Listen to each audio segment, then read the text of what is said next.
areas and volumes of shapes using integration. In our previous videos, we discussed about area of a rectangle with integration. Here we are going to be talking on the area of some other figures or let me say geometric shapes using integration as it will be needed in our physics. So I will start with the simplest one, which is the circle. Now let us consider a circle and try to get the area of a circle using integration. So we have a circle here, as you can see, and in this circle we want to take the origin, which is the beginning or the center of the circle. We're going to take that one as center O, as we might have studied in our early classes. So here I want to take another elemental strips, which is just the method I used to use, and I'm going to try to use the knowledge of the area under curves to evaluate the area of this circle. So doing that carefully, we can bring in, another circle for understanding's sake. Let's make this a little bit bigger and bring another one in it and make sure the centers of all these circles are so. Let me try to paint these elemental strips for understanding's sake. I'm going to have something like this. I just want students to understand what I'm trying to bring out. So now from here we can see if this is the center of the circle, so the distance covered from the center of the circle to this particular point, I can take it as distance of x, just for understanding's sake. And again, everybody knows that the distance from circle and to any part of the circumference, this is the big circle. I'm just trying to bring out these elemental parts and try to integrate from the point of x to a point of dx, because change from here to here, from x is here to this point. Now I'm going to call this point the point of dx, that is changing x. So now what I will do now is just to integrate. If I want to get for this whole circle, I'm going to say the area of the elemental strip. You can write for understanding's sake. We say area of elemental strips from what I have explained in the last class can easily be said as we call it the A, which is the same thing as. Now what I'm going to do is that this particular length now, which is this particular thing from here to the point of the radius, because distance from center to the radius is r. If I should bring it out and I remodel or remold this, I'm going to have something like this for understanding's sake. So I'm having my dx at this point, it's changing from that point of ds, and if I should remove this one the way it's formed is, the total length of this thing will be like what we call 2 pi x, which is immediately the circumference. Now what I'm trying to say now is that if I have gone for area will now be length times breadth, which you know it will now be in form of 2 pi x multiplied by what, dx. So that is that. Now if I now want to get the total area of this particular shape, I will take the distance from the origin to the point of what I can say to the point of the end of this thing, which is the radius, as you can see. So now if I integrate from, I can now say the area of the whole figure is now integrating the value of the A, that is the elemental strips, from the point of origin, which is O, which is the starting point, to the point of what? The point of the what? Radius. So that is for the whole shape. So what I did, guys, is just this small change, that is the x, and the whole thing here, if I should stretch it, is going to form something like a circumference, which I take to be, or the length will be 2 pi x. So in that manner, I use area, which is length times breadth, already discussed. So if I want to take that using the area under curve knowledge, I'm going to take the limit from 0 to the point of the radius for the whole circle. So doing this, guys, which is same thing as, remember that, integration from 0 to big R, the A we already know is now 2 pi x dx. I hope students are getting this. Now from here, you can now directly say, so far we cannot actually integrate 2 pi, it is a constant. We bring it outside integration, remember. So we now have, we integrate x. If we integrate x, everybody know that is x raised to power 2 divided by 2. Then we are taking the limit from 0 to pi. I hope students understand this. And as a matter of fact, we can now say the 2 gets cancelled out, as you can see. So here, taking this, we say we have pi is a constant. We are taking when x is equals to 0, 0 squared is 0, and when x is equals to r. So we don't need to waste time. What we have here is just x squared. So x squared when it's 0 it will be 0, you know that. And when it is r, we have pi open bracket, we have r squared, as you can see, minus 0. So if you do that, directly you are going to have the answer of your area of the circle, which is always equals to pi r squared. So I hope you understand this, and this is the method we can use sometimes to calculate the area of different geometrical shape by the knowledge of integration. So always have that at the back of your mind, because it is very, very important to know that. So guys, we move to the next one. The next one will now be, we have another important one. Let's discuss how to get the volume of a sphere using now. The next one I'll discuss now is volume of a sphere. Volume of sphere using integration.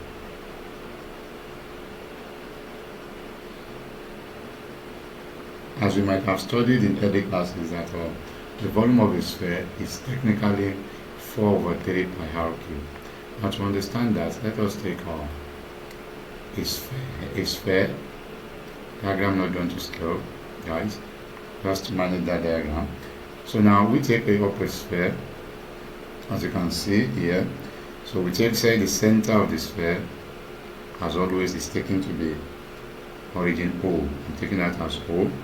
So now, and I'm taking the distance from the sphere to any point of this, I'm taking that as r, which we know that is the radius. I hope students remember that. So I'm taking the distance covered from this particular sphere to another distance, let me say to a height. Now I'm taking the height as x according to this, then I'm having something like this. Now what I'm trying to do here is that, so far I want to get the volume of the sphere, I have to take a particular section. Let me take this simple section, and I'll call that an elemental disk. Please, students need to listen. So I have something like this. It is just a small section, as you can see. So let me call that particular section an elemental disk. Why we are doing this one, my dear student, is for us to understand some important concepts when we get to physics, as part of our extended body and some other department of physics which will be needed in an advanced level of physics knowledge. Now from here we can say, okay, so far this is an elemental disk. I'm only taking the distance from here to here. I will take, if the distance from here to here initially was x, I'm bringing out a particular section and trying to get the area of that section, like what I've done here. I'll call this particular point here as this elemental part as dx. Just this particular part I'm taking as dx. Now similarly, I know that distance from the this particular center of the circle, as you can see, this particular point to the particular point, you can see, because I have actually bring out an elemental disk that is looking like a circle. So if I take this from here, if the center of the elemental disk to this particular point, I can take that particular point as the small radius of the elemental disk. I hope students are getting that. So from there, I can bring out a relationship between the radius and this from this right angle triangle. Say from Pythagoras theorem, everybody should know that r is equals to square root of we have r squared, big R squared, minus x squared. I hope students remember that. I will say r squared is equals to big R squared minus x squared. I've only bring out the relationship between the whole sphere and this right angle triangle and the elemental disk that I have tried to draw out from this now. So now from there I can now say directly, without wasting time, how the volume of the elemental disk let's change to black, the volume of the disk now of elemental shape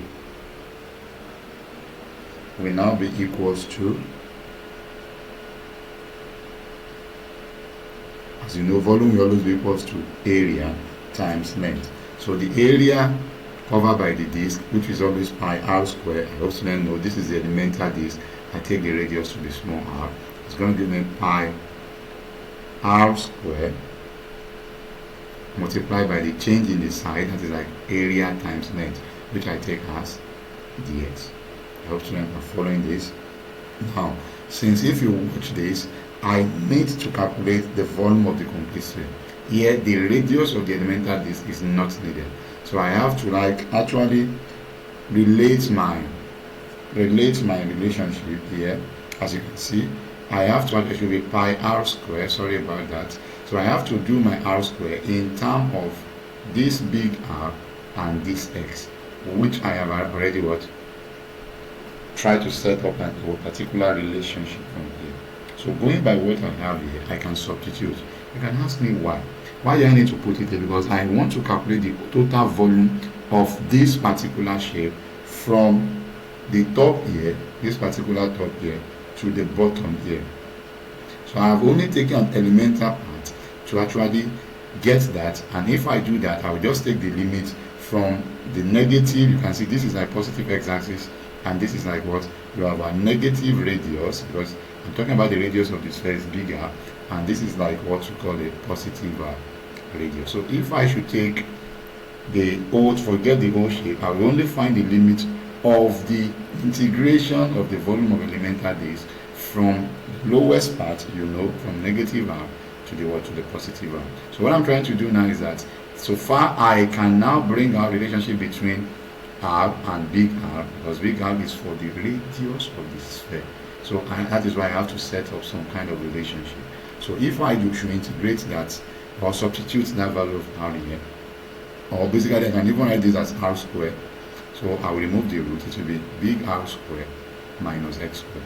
So that we have direct relationship. So I can say pi, you open your bracket, r square now is you open bracket, big R square minus x square. So this is this, and don't forget you have your dx. So now, moving on, I can now say to now get the volume of the complete sphere, which is the most important thing I want to look for. So definitely I have volume of complete sphere. Will now give me nothing but, now I know it will be volume of the elemental integration of the elemental shape or elemental disk which I have taken out from the particular point. You can see from positive of the radius to negative of the radius. Now I have from negative r to positive r. So that is what I'm going to do, which I know to be integration from negative r to positive r. Then we have pi, which is always a constant. The value of dv is a pi, big R square minus x square in bracket dx. I hope you are following. The revision is very important in physics, and that is why we are doing all this. Now the next thing you can do now from here is now taking the integration and finishing this. You have volume of the sphere. Now doing this, guys, we have everybody should know that if we bring out this, we cannot actually integrate pi. Pi is a constant. We're going to have if you integrate r squared that in terms of x, please note that I'm going to have r square x. I have minus if I integrate x squared, I'm going to have x raised to power 3 over 3. Then I'm taking the limit from negative r to r. So doing this, guys, without wasting, this is not r square. If I integrate r, you can see this. Please, we need to be very, very careful with respect to that of x. So that is what I did here. So you can always see that I did not integrate radius. I am only integrating the value of x. So note that. So r with respect, you can say dx. So that is why the x is here. So now the next thing here will now be volume. Will now be equals to, I hope you can see this. Now volume will now be equals to pi open brackets. If we substitute from negative r, say to r now, because we are substituting the value of r to be now x to be equals to negative r. So negative r times r, you know that very well, and that will give you nothing but you have this. You have this is going to give me directly, and you have what we call, this will give me 2r raised to power 3 divided by 3 minus, as you can see, then I have a negative here, minus, when I substitute r to this one, I'm going to have, this will give me again, I'm going to have 2r, this is 2r raised to power 3 over 3. I hope students are following this. What I've done here, you know, when we have limit of integration, it is going to be this minus the other one. So I am doing that only for what? Your value of r. So please note that. So now we can now say directly, let's finish it right from this side. So this plus this, now you can see minus times minus is going to give me plus. So we can now conclude that the volume of a sphere will now be equals to, as you can see, 2 plus 2s are 4 over 3, and the pi outside, pi r raised to power 3. So which is the answer to that? And that is where we are going. So please guys, you can see now that directly from integration, we can actually bring out a volume of different geometrical shape by what? Taking the limit, or finding the limit from one particular point to another, haven't taken it as an elemental shape or an elemental disk. So students should always keep this in mind, because it's very, very important. What I've done here, I don't think you should have problem with that. You can do that one by one if you actually have issues with the method I have used here. I have only substituted. So you should always keep that in mind. We have done examples, and if you are still having difficulties, you can drop your comment. I'm going to help you through. It's very simple to get limit of a function. It should always be the limit from what? The one we have upper minus lower. So it's just the direct substitution. Where I see s, I'm putting r, and this is giving me r squared, and this is giving me minus. You can see this is r raised to power 3 over 3. So r cube minus r raised to power 3 over 3 will give me nothing but what? Minus 2r cube here. And if you put minus here, you have this. You have your answer. You can do it one by one. I know you are going to get that. So let's take last shape, which is also very important in physics, and that is going to be done in the next slide. Now about the last shape we want to talk about, let's go for the volume of a cone, because we need that in our gravitation. That is why I'm doing all this. Not that I love doing something that you don't need, but I am working with respect to your syllabus. So the next thing we can also take is volume of a cone using integration. So the basic method is just, when I do the work example, you are going to see it. When you are looking for volume, it's going to be area multiplied by what? By dx. So always note that we are still going to take one more with exercise in the next slide, if we are through with a cone here. So on that one, I'm going to discuss some examples for us on how to get the volume of solid revolutions and stuff like that. So now we can say, yeah, let's take a cone and try to understand the concept a little bit. Now we have a cone. So let's take a cone for us to see very well. I'm trying to make something of that nature. This is a cone, and everybody should note that a cone. Now let's take the height of the cone for understanding sake as well. Let's go for something neat. So if we consider the height of this cone,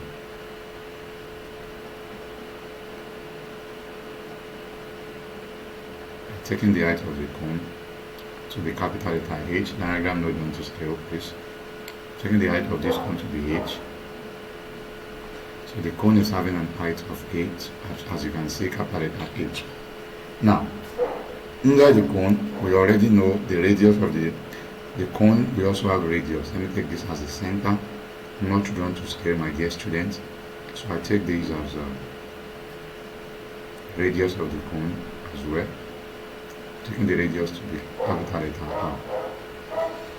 Now, to understand this, I'm taking this side as the origin. So we have I want to calculate the total area of this hole.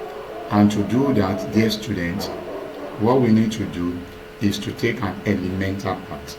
So I'm going to take an elemental disk as usual, and doing that, let us quickly look at it very carefully for us to understand it. So let's take an elemental part. That's just something like a form of a circle, which I'm going to take here. No, I'm going to have something like this. Or better still, maybe I use hand to draw for you to see clearly. So I have an elemental part which I want to take at this particular point. So look at this. What I'm trying to do is just set up something like this, like your frustrum in your mathematics. I know some of you are used to all these stuff. So now I'm just taking a particular part which I will shade here as an elemental part, in as which I know that, and I know that this is just like horizontal line. I will take this as dx, just like what we've been doing, guys, and I will take the center of this elemental disk as the small letter r. You can see there, guys. So I can take the distance from this center of the elemental disk to this particular point, as you can see here, guys. I'm taking this particular point as your x. So from here, let's do the needful. From what we have studied, you can say, let's take the volume of our elemental disk. Now, taking the volume of elemental disk from here, we know that volume is always changing volume will now be equals to, now we have something like a circle, that is why I'm calling it a disk, to be area which is of that will be pi r square multiplied by the change in the side, which we call dx. I hope students are following this. It's just more or less like what we did now. Now from there, we can now try to make what we have here, because I can tell you r square is not needed, just like what I did. I need it in terms of r square. And to do that, I'll use my knowledge of similar triangle. And if I want to do that, my dear student, I have to join this particular one to this particular one. I hope students still remember from their math knowledge what we call similar triangle. So yeah, the distance from here to here is taken to be s, the radius was r. Let me do that at this corner.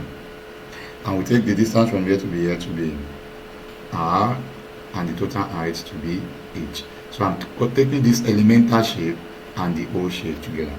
So I can use my simple from similar triangle. Maybe I should show you, for understanding's sake.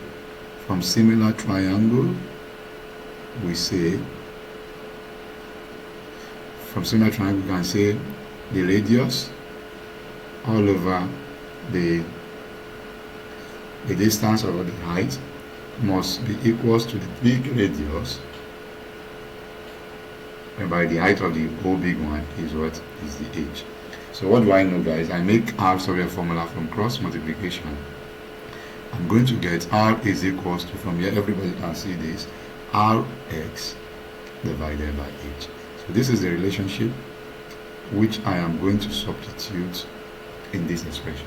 So if I should substitute that, you can say the v will now be equals to, just like what I did not quite long, pi, can you say this, guys? So we have, I will take this as a r square x square all over h square dx. So please, that's the relationship of the elemental disk. So if I want the volume of the cone from what we've been doing, so the volume of the cone will now be, I'm going to set up a limit. So I will take the limit from the top, which I will take as O, to the bottom here, which I'm going to take as the bottom here, that I'm going to take as h, which we have already discussed. You can see to the bottom. So I'm taking it from that point to the bottom of what we call h. So it will going to be integration of the v as the whole volume, taking the limit from 0 to h. Now it will now be already discussed. This is from 0 limit to h. The v which we have here is now pi. We have to write it out the way it were, r square x square all over h square dx. As we are not new to integration, we can now move on pi cannot be factorized, so we can bring pi outside the integration sign and say volume of the whole figure will now be equals to, pi will come outside, r square is also not needed, will come outside. As you can see, the another thing is the big H, I can also bring it outside. Then I only have, if I integrate x squared, that is the only thing, because I'm doing that in terms of the x, I'm going to have x raised to power 3 over 3. Remember, we are taking limit from 0 to h. I hope students are following. So directly, the volume of the whole shape now, by substituting from 0 to h, as you know, will now be equals to, I hope students still remember this, where I see x now, I'm putting h. I'm going to have, because everything here will give me 0, I don't need to do that. So I'm taking the limit from this, upper minus lower. So it will be pi, we have r squared over h squared. This is square, not cube. Then if I substitute, this is going to give me h cubed over 3. Then if I try to do the other one, it will be, excuse me, I should be, when I substitute the other one, because I'm substituting upper limit minus lower limit minus 0, everything here will give me 0, because 0 divided by that is 0. So doing that, we get the answer, which will need the volume of the cone will now be equals to, you can see this, I hope you can see this very well. You can say h squared, we cancel this, because this is h cubed, so h squared will go, then we have one more h. So from here, what you have left in this equation is 1 over 3 pi r squared then the h. So which is the volume of the cone, and that is where we are going. So students, by the knowledge of integration, you can actually calculate the volume of different shapes using the knowledge of your limit, or by taking a section of an elemental shape. When you take an elemental shape, then take the limit from a particular point, the beginning of the whole or something to the end of the whole something. So guys, this is where I will stop in this slide. In the next slide, I will be talking about the volume of solid evolution and some examples that is needed for us to know in mathematics and as well in physics. So don't forget to subscribe to the channel, and don't forget, if you have any doubt, you can actually put it down. I will